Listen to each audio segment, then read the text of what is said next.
Amen. Susundayin po tayong lahat bilang paggalang sa pagbasa ng salita ng Diyos. Sa mga may Biblia, makibukas po kayo sa akin sa aklat ng Exodo, chapter 14, verse 13 to 25. Inuulit ko po, Exodo, chapter 14, verse 13 to 25. Ito po ang sinasabi. Sumagot si Moises, "Lakasan ninyo ang inyong loob, huwag kayong matakot. Tingnan na lang ninyo kung paano kayo ililigtas ngayon ni Yahweh. Hindi na ninyo muling makikita ang mga Ehipsyong iyan. Ipagtatanggol kayo ni Yahweh kung matatag lamang kayo." Ang pagtawid sa dagat na pula. Verse 15. Sinabi ni Yahweh kay Moises, "Bakit mo ako tinatawag? Palakarin mo ang mga Israelita. Itapat mo sa ibabaw ng dagat ang iyong tungkod, mahahati ang tubig at matutuyo ang lalakaran ninyo. Lalo kung pagmamatigasin ang mga Ehipsyo at pasusundan ko kayo sa kanila, ngunit doon ko sila lilipunin, ang mga Ehipsyo, ang mga kawal ng Paraon, pati ang kanilang mga karwahe. Ipapakita ko sa Paraon at sa kanyang mahukbo ang aking kapangyarihan. Sa gayon, malalaman ng mga Ehipsyong iyan na ako si Yahweh." Ang anghel ng Diyos na pumapatnubay sa paglalakbay ng mga Israelita ay nagpahuli sa kanila. Gayon din ang haliging ulap. Ang ulap ay lumagay sa pagitan ng mga Israelita at ng mga Ehipsyo. Madilim sa panig ng mga Ehipsyo, maliwanag naman sa mga Israelita. Dumating ang gabi at ang mga Ehipsyo ay hindi makalapit sa mga Israelita. Itinapat ni Moises ang kanyang tungkod sa ibabaw ng dagat. Magdamag na pinaihip ni Yahweh ang isang malakas na hangin mula sa silangan at nahati ang tubig. Ang mga Israelita ay tumawid sa dagat na ang nilakaray tuyong lupa sa pagitan ng tubig na parang pader. Hinabol sila ng mga Ehipsyo hanggang sa dagat. Ang mga ito'y mga kawal ng Paraon na nakasakay sa mga karwahe at mga kabayo. Nang magbukang liwayway na, ang mga Ehipsyo ginulo ni Yahweh mula sa haliging apoy at ulap. Napabaon ang mga gulong ng mga karwahe at hindi na sila makahabol ng matulid. Kaya sinabi nila, umalis na tayo rito sapagkat si Yahweh na ang ating kalaban." Purihin po ang pagkabasa ng salita ng Diyos at i-welcome po natin ang kanyang lingkod, Pastor Venus Gam.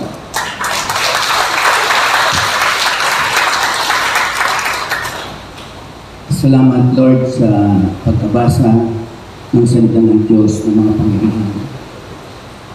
Ang lahat ng narito ay pinagpala na ng Panginoon. Amen. Ay manalangin. Father God, pagpalain mo po kaming lahat ng iyong mga salita. Ang salita mo ay buhay at mabisa. At sa oras na ito, kami po ay magmumuni-muni, mag-aaral ng iyong mga salita sa maikling oras upang makita po namin, Panginoon, ang iyong kabutihan sa mga salita mo na nagbigay liwanag sa aming mga mata. Sa mga gitna ng pagsubok at problema, O God, pinalakas mo kami. Kaya sa oras na ito, purihin ka, dakilain ka. Sasambahin namin ang iyong dakilang pangalan, Panginoon. Pupurihin namin ang iyong dakilang pangalan sapagkat yun po ang nararapat. Pagpalain mo po kaming lahat. Ito ang aming dalangin sa pangalan ni Jesus. Ang lahat po ay magsasabi namin. Amen. At habang tayo yung bubo, bigyan natin ng malakas na balakas ng Panginoon. Hallelujah! Amen. Hindi na po tayo bubo. Alam niyo po, napakasarap magpuri sa Panginoon. Amen. Kanina, ramdam po natin ang presensya ng Lord. Alam niyo po, pag tayo po ay nagpupuri, maramdaman talaga natin yung grabing presensya ng Lord na talagang kumbaga sa ano, mangingilabot ka talaga sa presensya ng Lord. Maramdaman mo sa espiritu at kaluluwa mo. Kaya sa oras na ito, nakita po natin na yung nabasa po natin na Bible reading, ito po ay isang kwento sa aklat po ng Exodo sa ating nabasa. Ito po yung paglaya ng mga Israelita sa pangunguna ni Moses sa kamay ng mga Ehipsyo. At alam naman natin ang kwentong ito sa kanilang pangyayari. Mga magulang at kapatid, ang title po ng ating pag-aaralan ay Waymaker.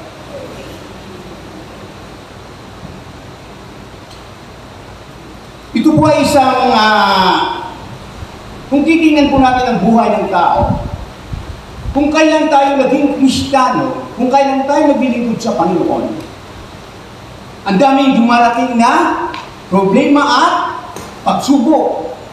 Kung kailan ka nag-commit ng paglilingkod ng buhay sa Lord, sunod-sunod ang dumadarating na problema. Pero tatandaan po natin, hindi tayo makulong sa problema at pagsubok. Pinahintulutan ng Diyos yan para palakasin ang ating pananampalataya. At ako po'y naniniwala, tayong lahat ay naniniwala, na sa pulungan ng mga pagsubok at problema at karamdaman, may daan para palayain tayo. Ang Diyos ang magpapalaya sa atin. Okay, kaya natin man ang ating pag-aaral ay sa text muna natin. Ang text muna natin ay Isaiah 43:16. Sabi ron, iyan ang sinasabi ni Yahweh na siyang gumawa ng daan sa bigla ng dagat upang maging kalsadang tawiran. Imposible mangyari yun, no? Kahit yung patubig. Walang makakagawa sa ating dito na hatiin yan. Amen.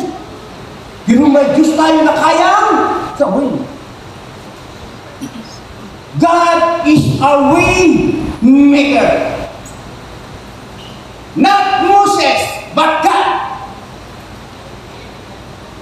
Hindi po si Moses, kundi ang Diyos mismo ang humati sa dagat.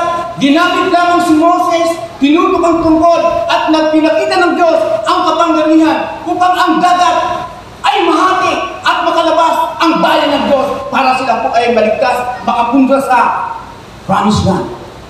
Minsan may pangyayari sa ating buhay, mga magulang at kapatid. Sa dami-dami ng pagsubok at problema natin, minsan hindi na natin malaman kung ano ang ating gagawin. Amen! Para bang tinakbuhan ka ng kadiliman eh. Wala ka nang makita. Mga kasama mo, liwanag ka na. Hindi natin mong kakampi, hindi mo nakakampi, kaaway mo na. At minsan mabigat at ay nangangailangan ka ng pera. Dahil kailangan ipagamot ang anak mo, pero wala kang matakbuhan. Pero tatanda po natin, God is our God, our way maker. Amen! Pagtiin na ang buhay natin, pagtiin na wala ka nang makikita, doon po gumagawa ang Diyos para buksan ng daan, para ikaw ay maligtas at pagpalain. Amen. Hindi tawag ang Diyos na ilagay tayo sa alanganan ng Panginoon. Sapagat ikaw ay mahal ng Diyos, ako mahal ng Diyos, nilikha ako pawapos ng Panginoon para pagpalain, hindi lusupain, hindi pahirapan, hindi pagpalain. Amen. Pero bakit siyang pinapadaan tayo dyan? Kasi kung hindi tayo padadaanin ng Diyos sa madilim na kahapon, sa mga pangit na bagay, hindi natin makikita ang kapangyarihan ng Panginoon. Nung magbuka po ang dagat, nakatawid ng Israelita, purihin ang Panginoon sapagkat ang kapangyarihan ng Diyos ay binuhos at nakalaya. Ganun din po sa buhay po natin. Palakpakan po natin ang Panginoon. Kaya purihin natin ang Diyos mamaya, magpupuri tayo sa Panginoon. Yung kaligtasan na natanggap natin, hindi atin yan. Ang Diyos ang gumawa. We are saved by grace. Through our faith, pero ang Diyos talaga ang nagligtas sa atin. Maging ang pananampalataya natin na hindi galing sa atin, galing sa Panginoon.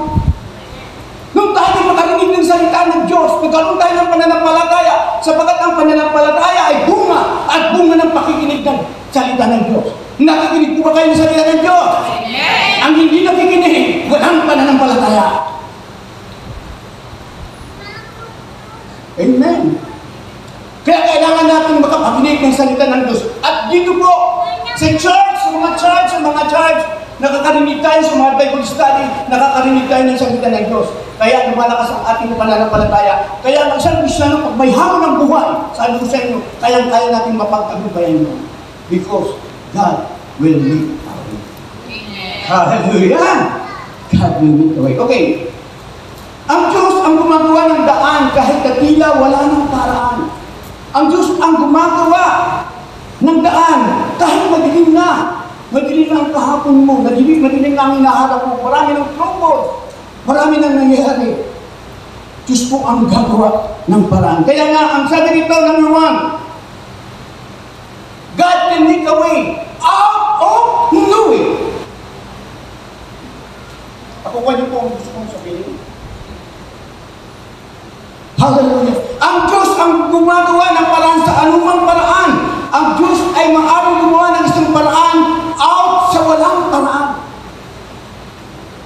Minsan di ko na kaya, Lord. Ayoko na, Lord. Surrender na ako. Ang dami-dami problema, sunod-sunod. Dumarating sa buhay natin yan. Amen! Sino mo bang nakaranas dyan? Tayo, nakaranas! Lord, nagpipray naman ako! Ang anak ko ay gumaling! Every morning, every evening, nagpipray ako! Pero bakit Lord kinabukasan ng trangkaso? Lalong lumala! Bakit ganito, Lord? Kaya may sinasabi ng maraming Kristyano na hindi nakikinig ng salita ng Diyos, Lord, kunin muna ako. Amen! Sino rito yung gusto na kunin ni Lord? Magtigas ng kamay. Wala talaga magtataas. Masarap mabuhay. Di ba masarap mabuhay? Masarap mabuhay na pagkasama ang Diyos. Pero pag hindi mo kasama ang Diyos, hindi masarap ang buhay. Kahit sagana ka sa lahat ng bagay. Pero pag kasama mo ang Diyos, kontento ka sa lahat ng bagay. Kaya masaya ang isang Kristiyano. Sabihin mo sa katabi mo, masaya ang tunay. Masaya dahil nalalig-dilig sa Panginoon. Alam niyo ang kahirapan, lumilipas yan eh. Ang sakit, lumilipas yan. Sapagat ang damdamin natin ay lumilipas yan. Ibig sabihin, pag ang Diyos ay pinili ka ng Diyos, inari kang anak ng Lord, I'm sure, hindi ka kahirapan ng Panginoon, pagpapalain ka ng Panginoon. Amen! Sino rito yung pinagpala ng Panginoon? Pumalakpak!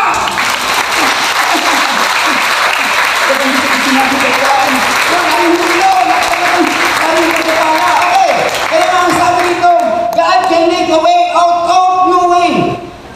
Pag binasa po natin ang Exodus chapter 14, 16, 21 to 22, ang sabi doon, itapat mo sa ibabaw ng dagat ang inyong tungkod, mahali ang tubig at matutuloy ang lalakaran ninyo, itinapat ni Moses ang kanyang tungkod sa ibabaw ng dagat. Bagdamag na pinaihip ni Yahweh ang isang malakas na hangin mula sa silangan at nahati ang tubig. Ang mga Israelita ay tumawid sa dagat na ang nilakaray ko yung lupa sa pagitan ng tubig na parang pader. Kung klase na parang pader. Nakikita po natin, pinalakad sila. Grabe ito pangyarihan ng Panginoon. Amen! Hinati ang dagat. Tayo ang kaya lang natin natiin, panisal. Hinay. Pero ang Diyos, walang imposible sa Panginoon para sa kanyang mga anak at ang nilakaran nila ay tuyong lupa. Hindi pupis, tuyong lupa. At may nagagay pa sa kanila. Ibang klasan ay higing apoy at ang ula. Grabe po ang pagpapala sa Israelita at ganun din po sa atin. Amen! Kaya napakasarap po nasa Panginoon ka. Kasi minsan pinapahintunutan ng Diyos na talagang ilagay ka sa isang bagay na akala mo wala ka ng pag-asa, wala ka ng tulong. Sabi ko sa inyo kanina, minsan yung mga kasama natin, mga mahal natin sa buhay, minsan yung pang nakakaaway natin, yung pang nawawala, ay yung pang nakakalaban sa atin, minsan yung best friend mo ay naging mortal na enemy mo. Tama po ba? Isip yan. So, I know the Lord. Alam natin ang Diyos. Pinapahindutan ng Diyos yan sapagkat kung walang dilim, pag walang dilim, kung walang pagsubok, walang problema, walang kalamdaman, walang tagumpay. Tagumpay ba tayo sa Diyos? Hindi dahil meron tayong ginaanan pagsubok, problema at kalamdaman. Kaya tayo ay tagumpay sa Lord. Kaya siya ay dapat purihin at sambahin. Ang Israelita nung mga kantanin ang lahat ng bagay, hindi pala sa Lord. Ibang sinamba nila. Pero tayo mamaya, sasambahin natin ang Panginoon natin ginaan. Okay. Sabi nito, sa pangalawa, God has the ability to provide a solution. Amen! Ang Diyos lamang ang may kapangyarihan na mag-provide ng solusyon. Ang Diyos ay may kakayahang magbigay ng solusyon sa matitinding problema at pagsubok. Ang Diyos lamang po may solusyon. Pag may sakit ka, doktor! Pero sinasabi ko sa inyo, ang nagpapagaling talaga ay ang Diyos. Mayroon talaga sa Biblia yung 12 taon na dinudugo. Nagastos lang lahat ng kanyang kayamanan, naubos ng kanyang ari-arian. Lumapit siya sa Panginoon, mahawakan ng alaylayan ng ating Panginoong Hesus. Siya ay gagaling na. May kapangyarihan bang lumabas kay Jesus? Mayroon. Ang Diyos lamang po ang kayang gumawa ng solusyon sa ating pagtayo ay problema. Ako hindi ko kayang solusyonan ng inyong mga problema sapagkat ako ay may problema rin. Amen! Bakit tas dito na walang problema? Tas ng kamay? Wala. Sino rito walang pagsuko? Walang magtatas. Lahat tayo mayroon. Sino rito walang kahinaan? Kung lahat may kahinaan ako, ang dami kong kahinaan. Kaya kailangan mo ang Diyos at kailangan mo ang Diyos.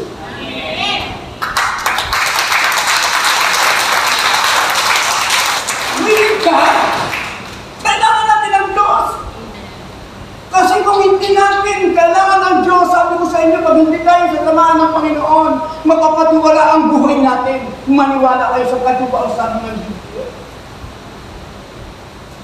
Pero pagkasama mo ang Diyos, kaya kang itayo ng Lord pag ikaw ay nanghihina. Pag ikaw ay nalulugmok, palalakasin ka ng Panginoon. Siya ang gagawa ng solusyon upang ikaw ay lumakas at patuloy na maglingkod sa Panginoon. Tayo po yun na tinawag mula sa kadiliman patungo sa liwanag. Maliwanag po ba? Kaya tinawag ko sa liwanag, kaya maliwanag. Kung maliwanag ako eh. Okay, yun po. Kaya sabi dito, marami pong mga ginawa ang Diyos, mga abilidad upang magbigay ng solusyon. Yung bulag na inborn na talagang tumawag sa Jesus, isipin mo, pinanganak na bulag, hirap ko yun. Wala pa akong mababalitaan ng mga doktor, mga galubasang doktor na inborn at pinanganak na bulag na gumaling. Isa lamang pang mabalitaan sa Biblia, ang Panginoon Jesucristo, ang Panginoon Diyos. Kaya wala pong imposible sa Panginoon. Kung ang inborn na bulag ay kayang makakita, yung mga problema natin na maliliit lang ay kayang bigyan ng solusyon ng Panginoon. Amen! Minsan, sakit lang ng ngipin. Igagalit na tayo eh. Marami na tayong maawag eh. Pag huwag kang lalapit sa akin, sakit ang ngipin ko ha. Mainit ang ulo ko. Diba? Ang daming problema. Maliit lang ang problema. Minsan, nagdadala tayo. Pero purihin po ang Panginoon. Salamat sapagkat nakilala natin ang katotohanan at ang katotohanan ng palaya sa ating meron. Tayo kasi narinig ng salita at ang salita ng Diyos ay buhay at mabisa. Kaya ito nagkaroon tayo ng makapanggalinan upang yung mga problema at pagsubok natin ay ating mapagtagumpayan sapagkat dahil iyon po ay galing sa Panginoon. Sabi rito, ang Diyos po ang may kakayahan magbigay ng solusyon. Ang kailangan po natin sa Matthew 11, lumapit tayo sa Panginoon. Tama! Pag lumapit tayo sa Panginoon, lumapit kayong mga napapagal. Mature na din. Lumapit kayo mga napapagatas, kayo bibigyan ko ng kapahingaan. Pag may problema ka, hindi po sa munang kapahingaan. Pag may problema ka, okay lang, pumunta ko ng problema doon. Pero ang tunay mo, nakapahingaan ay sa piling ng Diyos. Amen. Sa piling po ng Panginoon. Masarap po mag-aling ang Diyos. Nakikinig ka, may problema ka, nakikinig ka ng mga worship doon. Mga spiritual song, nakikinig ka, makikita mo na lang yung magulong kaisipan mo, yung buhay mo na talaga gusto mo nang malaman, aayusin po ng Diyos yan. Kaya masarap po sa Panginoon. Purihin po ang Diyos, purihin po ang Panginoon. At pag ikaw ay lumapit sa Panginoon, bibigyan ka ng Diyos ng lakas. Kaya pag may pagsubok ang tao, may problema, kanina lalapit! Sa Diyos. Amen. Okay lang naman lumapit kami kayo sa akin, sa amin mga pastor. Lagi lang, okay lang, walang problema doon. Pero ang una pong yung lapitan ay ang Panginoon. Sapagat ang Diyos ang the great provider. Lumapit tayo sa Diyos. Pag lumapit ka, bibigyan ka ng lakas.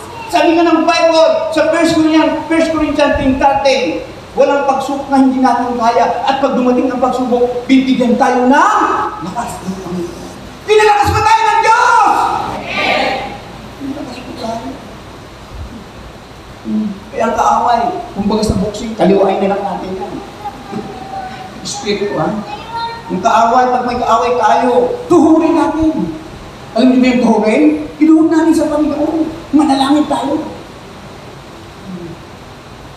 Manalangin tayo sa Diyos. Yun ang gusto kong sabihin. Napakabuti po ng Panginoon. Hallelujah. Kaya sabi ni Philippians 4:13, I can do all things to Christ who strengthens me. Kapag pagtugumpayan mo yung mga kaguman na tinatahak mo, dahil kayang-kaya mo na, dahil ang nagbigay ng lakas ay si Kristo. Ama, pag si Kristo ang nagbigay sa iyong lakas, magagawa mo ang lahat ng bagay because of God, hindi sa atin. Kaya sabi ko lagi, ang pinagmamalaki ko po ay ang Diyos. Alam niyo, nung mga nakarang araw, Saturday, or Monday siguro yun, na nag-request kami ni Pastor Eric ng prayers na kalalakihan na ipag-pray si Nanay Ligaya, ipag-pray yung dalawa namin kambal kasi umano na naman, nagkaroon na naman namin yung sakit. Pero purihin mo ang Panginoon, ang Diyos ay napakagaling magpagaling. Ang dalawang kambal namin, at si Nanay Ligaya nakaka-recover na, ang dalawang kambal namin kumukainis na ngayon naglalaban na. Walang imposible sa Panginoon.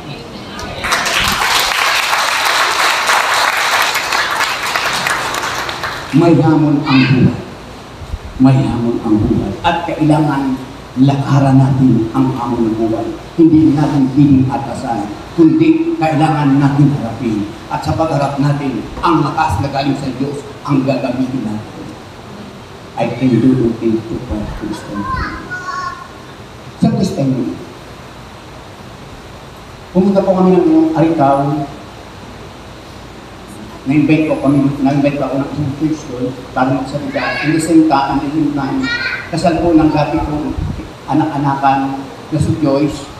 At siyempre, kung bagastan ng isang putok, 3 ipon. At i-tell ko ng kwento. Ang problema pagpunta po namin doon ay napakagrabe ng ulan. Yung sasakyan namin, may sasakyan kasi kami, may service kami. Binigyan kami ng service ng bilis ko. Pagdating sa lugar ng rural, kasi yung rural barrio, ay kila sa misis ko, bundok, hindi makapasok ang sasakyan. May dala kong bata, si Ipa, at saka si Jansen. Kailangan ko bitbitin, hindi ko pinipalakarin si Ipa. Si Jansen, okay lang, kasi magaling maglakad yun. Nai-enjoy niya. Ganda ko si Ipa, may problema ang tuhod ko talaga. Pero purihin po ang Panginoon, ganun pa lang sa buhay ko siya. Naaaliw ako, hindi ko naramdaman ang sakit ng tuhod ko, bitbit ko si Ipa at tinitingnan ko yung putik na kung ako madulas kasama si Ipa, itsa ko lang sa bangin.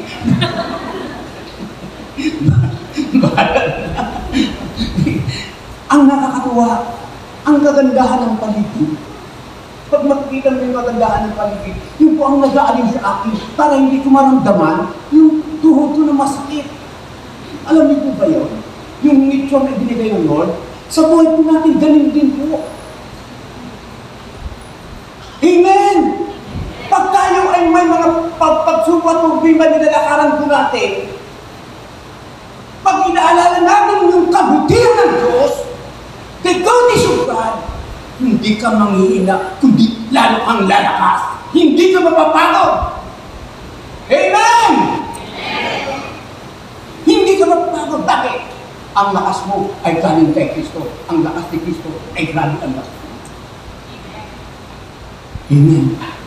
Kaya purihin po ang Panginoon. Okay. Number 3. God will do impossible things in our life.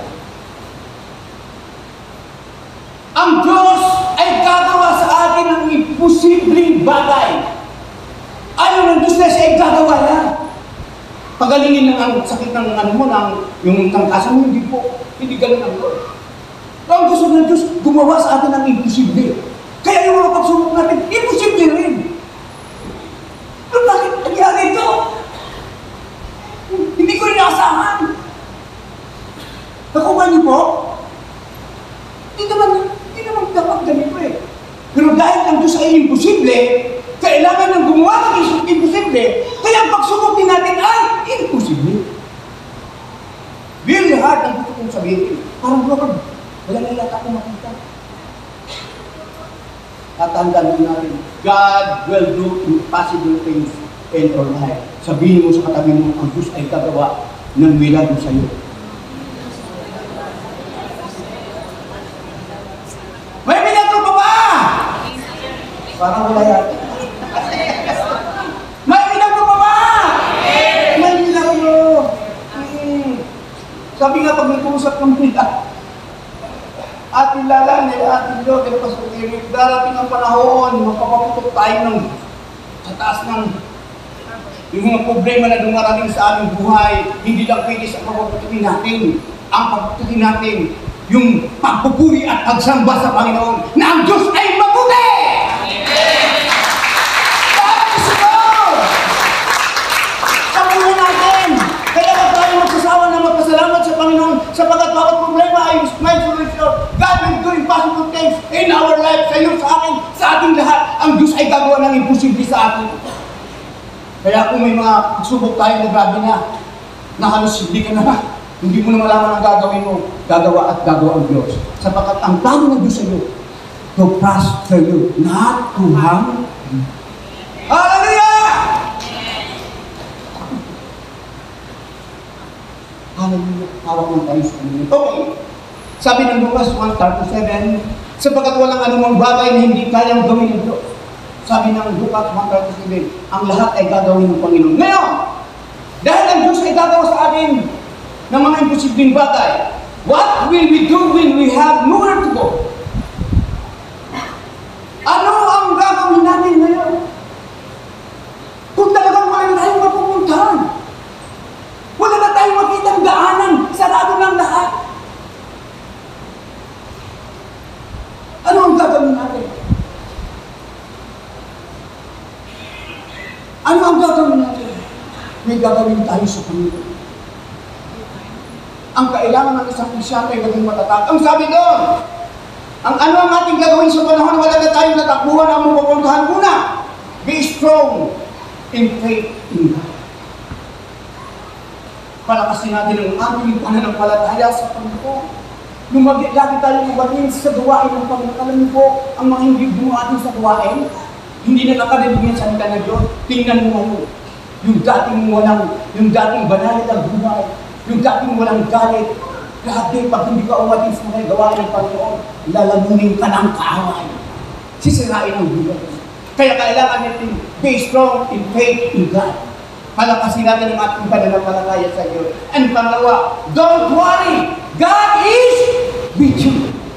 Ang Diyos may sulat sa atin. Sabihin mo sa katabi mo, ang Diyos ay kasama mo.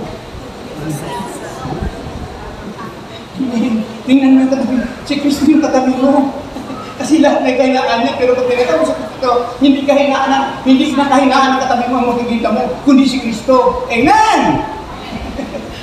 Yeah? Don't worry, God is with you. Pangatlo, don't doubt God's power. Huwag kayong mag-alinlangan sa kapangyarihan ng Diyos. Na kahit sunod-sunod ang problema, dalit mo pa sa problema, marami na, napakarami na. Huwag kang mag-doubt sa Panginoon. Hinahayaan ng Diyos na malugmok ka para hawakan ang kamay mo at itayo ka. Gusto ka mahawakan ng Panginoon. Gusto ka palakasin ng Diyos. Gusto ng Diyos na matats ka, mayakap ka. Di ba napakasarap sa isang anak na may nararamdaman, may sakit? Ang lulo. Pag nakikita ko akong nasasaktan eh. Anong ginagawa ng lolo? Niyayakap ng apo, niyayakap ng anak. At sa pagyakap, mayroon pong kapangyarihan. Nagbibigay sigla. Sa kasama natin ang hina, sa kasama natin ang may mga karamdaman. Ganun po ang Lord. Amen! Ganun po ang Lord. Kailangan ng Diyos ang yakap natin. Kailangan natin ang yakap ng Diyos. Kaya kung minsan pinapahintulutan na magkagulong tayo para mayakap natin ang Panginoon. Peace na tayo ng Lord. Amen. Purihin po ang Panginoon. Jesus. Don't doubt God's power. And then, apa-apa, trust in God's promises. Magtiwala tayo sa mga pangako ng Diyos. Amen! Magtiwala ka. Kailangan magtiwalaan natin ang mga pangako ng Diyos. Sabi ng 13:5, hindi kita iwan, hindi kita pababayaan. Yun po ang sabi ng Panginoon, hindi ka iwan, hindi ka pababayaan. Mga pangako ng Diyos marami. Kailangan natin pagkatiwalaan sapagkat sa pagtitiwala natin sa Diyos, ang promise ng Lord mangyayari sa atin. At panglima, do your best and let God handle the rest. Tama? Amen. Hindi wala tayong gawin. Gawin natin ang makakaya natin. Ang mga Israelita ginawa nila. Si Moses ginawa niya ang tungkulin niya. Pero hindi na kaya. The end! Do your best and let God handle the rest. Ang Diyos ang gumawa ng daan para sa kanilang kaligtasan. Amen. May gagawin tayo. Kung ikaw ay naglilingkod at maraming problema, magpatuloy ka, huwag kang hihinto. Amen! Huwag kang hihinto.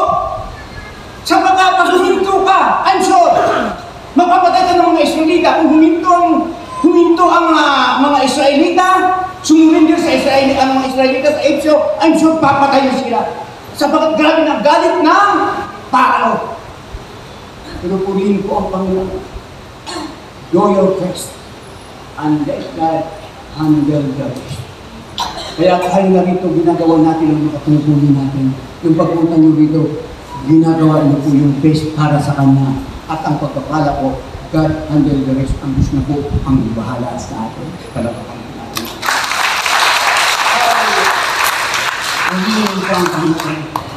Ngayon po, kasi pupunta po tayo sa sabi doon, God will give direction in our life.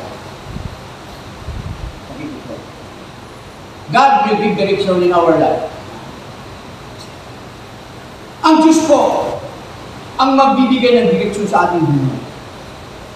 At ang Biblia po ang mapa natin para maidirect tayo ng Panginoon.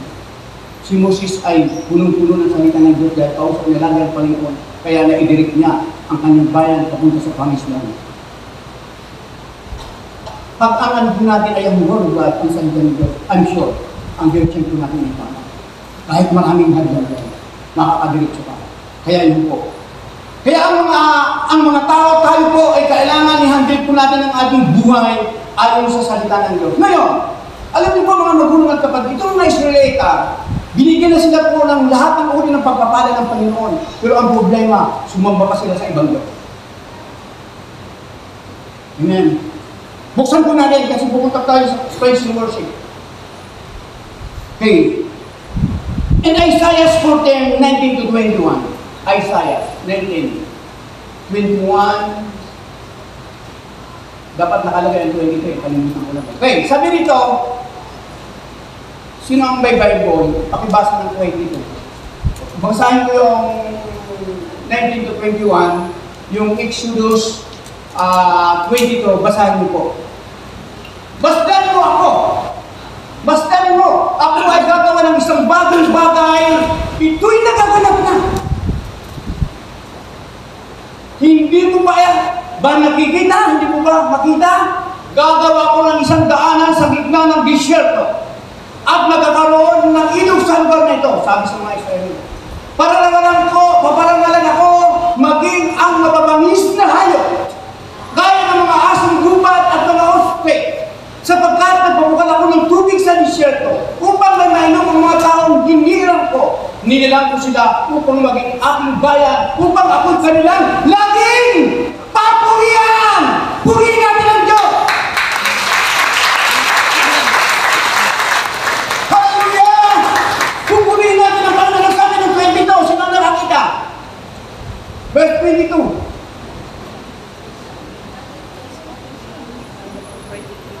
Sabi ng 22, ngunit ikaw, Israel, nawa hindi mangyari ito sa atin, ha? Ngunit ikaw, Israel, ang lumimot sa akin at ayaw mo na akong sambahin. Mga magulang, mga kapatid, ikaw ay hinamo sa kasalanan, sa kadiliman. Dapat ang buhay natin ay wala ng self-depend na hinamo ka ng Diyos. At kailangan natin ay purihin natin ang bahay ng Panginoon. Ang Israel ay sumamba sa ibang Diyos. Hindi na sinamba ang Panginoon. Huwag natin tutularan. Tayong mga Gentile, Israel, spiritual Israel. Kaya kailangan natin sumamba sa Panginoon. Pinili ka ng Diyos para itaas ang dakilang pangalan. Pinangyayari ng Panginoon ang mga bagay na pangit sa ating buhay. Bakit? Para siya po ay maparangalan. Siya ay mapapurihan. Siya ay masamba. Hallelujah. Kaya sa oras na ito, mga magulang at kapatid, napakabuti po ang Diyos. Siya po ang gumagawa ng daan, away niya. Siya po ang Diyos. God is our waymaker. God will make a way.